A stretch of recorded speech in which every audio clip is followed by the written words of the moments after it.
Ô Camila, você também, isso é um sintoma também dos seus livros, as personagens femininas fortes e tal, você tem um envolvimento, eu percebo assim pelas suas redes sociais, com a causa feminista, né?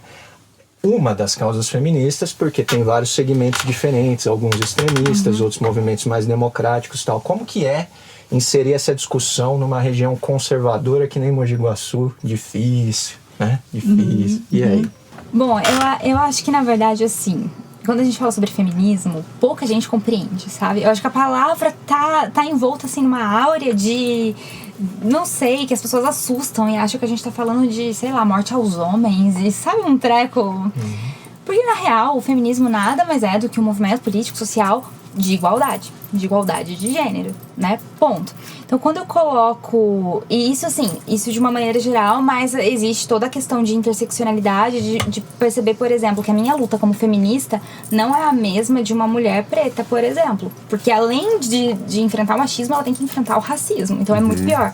Ou de uma mulher lésbica, que além de tudo tem que enfrentar a homofobia. Então, assim, no alto do meu privilégio ainda, como branca, tal, num relacionamento hétero, eu entendo que eu acho que livros têm uma responsabilidade social muito grande. Então, de novo, eu não vejo nenhum problema em literatura puramente de entretenimento, mas não faz sentido pra mim escrever só por entretenimento. As minhas histórias, eu sinto que precisam ter alguma coisinha de responsabilidade social. E aí, tirando esse último livro que eu lancei, o Era Uma Vez Catarina, as minhas protagonistas são mulheres fortes, assim, independentes. E, na verdade, o que eu quero com elas não é necessariamente trazer uma discussão sobre o que é feminismo numa parte conceitual, teórica. O que eu gostaria é que as meninas que lessem, até então eu escrevia para um público infanto-juvenil, assim, adolescentes, vissem e tivessem referência de mulheres que são independentes, que têm a sua própria força, que têm as suas próprias dúvidas e mesmo assim elas superam tudo isso, sabe? E elas encontram o seu próprio valor, se reconhecem e tal.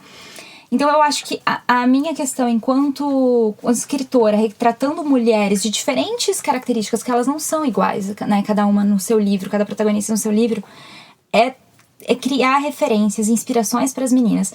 Porque assim, durante muito tempo, as histórias de protagonistas mulheres eram necessariamente histórias românticas, de amor, né? Então você não tinha muitas histórias em que a mulher existia por ela existia em função do cara.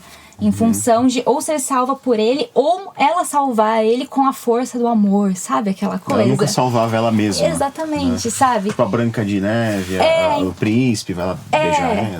As protagonistas existiam em função de um homem. Não, se você tirar o homem da história, não sobra uma mulher ali.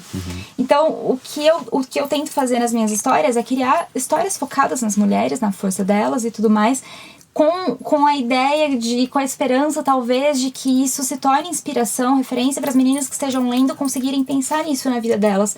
Porque a gente é moldado pelo que a gente consome, né? Mesmo que a gente não perceba. Tudo que a gente consome é influência, a gente toma aquilo como verdade em algum nível.